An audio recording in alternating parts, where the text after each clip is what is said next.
విశాఖపట్నం జిల్లా భీమిలి బీచ్లో దారుణ ఘటన జరిగింది. భీమిలి బీచ్ను చూసేందుకు వచ్చిన పర్యాటకులపై ఫోటోగ్రాఫర్లు దాడికి దిగారు. బీచ్కు వచ్చిన పర్యాటకులను ఫోటోగ్రాఫర్లు ఎగతాళి చేశారు. అంతేకాదు మితిమీరి వారిపై దాడి చేశారు. ఈ దాడిలో ఒక మహిళకు స్వల్ప గాయాలయ్యాయి. దీంతో పర్యాటకులు వెంటనే పోలీసులకు సమాచారం ఇచ్చారు.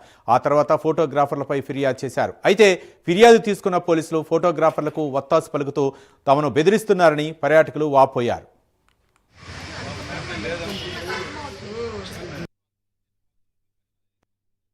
మేము అనలేదు, వేరే వాళ్ళు అన్నారు.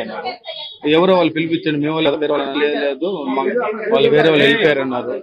అయినా కూడా పిలిచి మాట్లాడదామంటే వాళ్ళు వచ్చి మాట్లాడతా పెద్ద గొడవ అయిందండి. వాళ్ళ భాష తమాష భాష అంట. మా పక్క అది బూత్ అండి. మేము ఆ బూత్ని పట్టుకుని బూత్ మాట్లాడేది ఎందుకని మాట్లాడాము.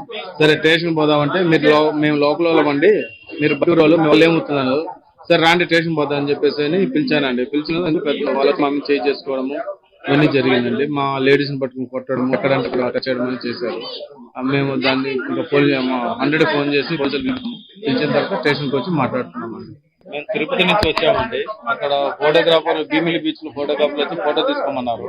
అంతకుముందే వాళ్ళు వచ్చి లుంగి బ్యాచ్ వచ్చారని చెప్పి కిండల్ చేశారు. మేమేమీ పట్టించుకోలేదు. అయినా కూడా వాళ్ళు వచ్చి విశాఖపట్నం జిల్లా భీమిలి బీచ్లో దారుణ ఘటన జరిగింది. భీమిలి బీచ్ను చూసేందుకు వచ్చిన పర్యాటకులపై ఫోటోగ్రాఫర్లు దాడికి దిగారు. బీచ్కు వచ్చిన పర్యాటకులను ఫోటోగ్రాఫర్లు ఎగతాళి చేశారు. అంతేకాకుండా మితిమీరి వారిపై దాడి చేశారు. ఈ దాడిలో ఒక మహిళకు స్వల్ప గాయాలయ్యాయి. దీంతో పర్యాటకులు వెంటనే పోలీసులకు సమాచారం ఇచ్చారు. ఆ తర్వాత ఫోటోగ్రాఫర్లపై ఫిర్యాదు చేశారు. అయితే ఫిర్యాదు తీసుకున్న పోలీసులు ఫోటోగ్రాఫర్లకు వత్తాసు పలుకుతూ తమను బెదిరిస్తున్నారని పర్యాటకులు వాపోయారు.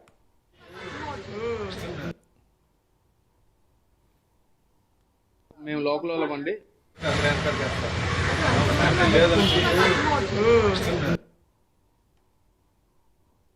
ఇక్కడే పట్టి అబ్బాయి ఇట్లా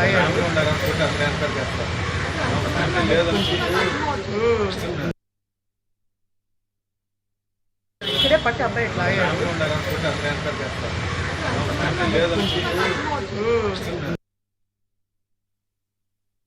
ఇక్కడే పట్టి అబ్బాయి ఇట్లా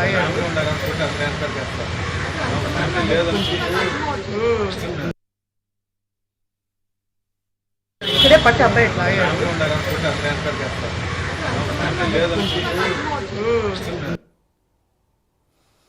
విశాఖపట్నం జిల్లా భీమిలి బీచ్లో దారుణ ఘటన జరిగింది. ఇక భీమిలి బీచ్ను చూసేందుకు వచ్చిన పర్యాటకులపై ఫోటోగ్రాఫర్లు దాడికి దిగారు. ఇక బీచ్కు వచ్చిన పర్యాటకులను ఫోటోగ్రాఫర్లు ఎగతాళి చేశారు. అంతేకాకుండా మితిమీరి వారిపై దాడి చేశారు. ఇక పోలీసులకు సమాచారం ఇచ్చినా స్పందించలేదని పర్యాటకులు వాపోయారు. దీనిపై మరింత సమాచారం మా కరస్పాండెంట్ చంద్రశేఖర్ మరిన్ని వివరాలు అందిస్తారు. చంద్రశేఖర్,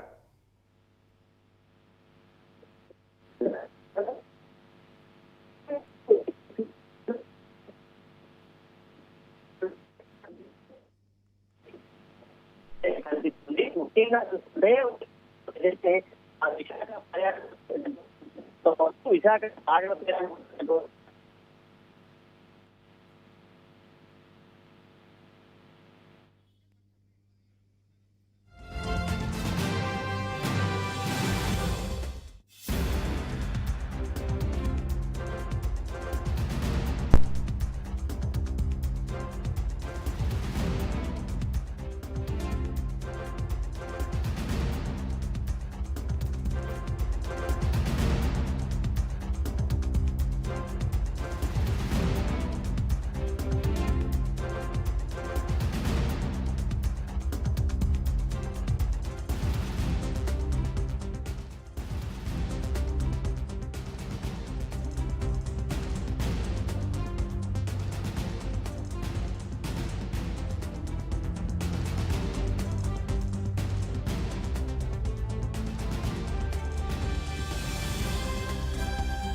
చూసుకుంటే ఇటీవల కాలంలో విశాఖ బీచ్ లో ఫోటోగ్రాఫర్లు రెచ్చిపోతున్నటువంటి ఘటనలు బయటకు వస్తున్నటువంటి పరిస్థితి అయితే ఉంది. ప్రధానంగా చూసుకుంటే విశాఖ పర్యాటక ప్రాంతంగా అభివృద్ధి చెందుతున్న నేపథ్యంలో విశాఖ బీచ్ కు వచ్చేటటువంటి పర్యాటకుల నుంచి పెద్ద ఎత్తున కూడా ఫోటోగ్రాఫర్లు అయితే గుంజేస్తున్నటువంటి పరిస్థితులు కూడా ఉన్నాయి. ఈ నేపథ్యంలోనే ఈ రోజు చూసుకుంటే తిరుపతి నుంచి వచ్చినటువంటి ఒక కుటుంబం విశాఖ భీమిలి బీచ్ లో పర్యటిస్తున్న నేపథ్యంలో అక్కడికి వచ్చినటువంటి కొంతమంది ఫోటోగ్రాఫర్లు వారిని కేలీ చేస్తూ కూడా మాట్లాడినటువంటి పరిస్థితి కూడా ఉంది. అయితే ఈ అనంతరం కూడా ఆ కుటుంబ సభ్యులకి ఫోటోలు తీస్తామంటూ కూడా మాట్లాడడంతో వారు వారించినటువంటి పరిస్థితి ఉంది. ఈ నేపథ్యంలో ఆ కుటుంబం పైన అక్కడ ఉన్నటువంటి ఆ ఫోటోగ్రాఫర్లు దాడి చేసినట్టు కూడా వారైతే పోలీసులు ఫిర్యాదు చేశారు. అయితే మొత్తాన్ని చూసుకుంటే ఇటీవల కాలంలో విశాఖ బీచ్ కు వచ్చినటువంటి పర్యాటకుల పైన ఈ దాడులు ఎక్కువగా అవుతున్నటువంటి పరిస్థితి అయితే కనిపిస్తుంది. ముఖ్యంగా తాము ఫోటోలు తీసుకోమని వారించినప్పుడు కూడా వీరు బలవంతంగా ఫోటోలు తీయడం, బలవంతంగా వసూలు చేసినటువంటి ఘటనలు కూడా ఉన్నాయి. ఈ నేపథ్యంలో భీముల పోలీసులకు అయితే వారు ఫిర్యాదు చేశారు. అయితే పోలీసులు కూడా అక్కడ ఉన్నటువంటి ఫోటోగ్రాఫర్లకి వత్తాలు పలుకుతున్నారంటూ కూడా ఆ బాధితులు అయితే వాపోయినటువంటి పరిస్థితి కనిపిస్తుంది. ఈ నేపథ్యంలో అక్కడ పోలీస్ బీట్ ని పెంచితే ఇలాంటి దాడులు జరగవంటూ కూడా అక్కడ ఉన్నటువంటి వారంతా కూడా ఆవేదన అయితే వ్యక్తం చేస్తున్నారు. Thank you Chandrasekhar.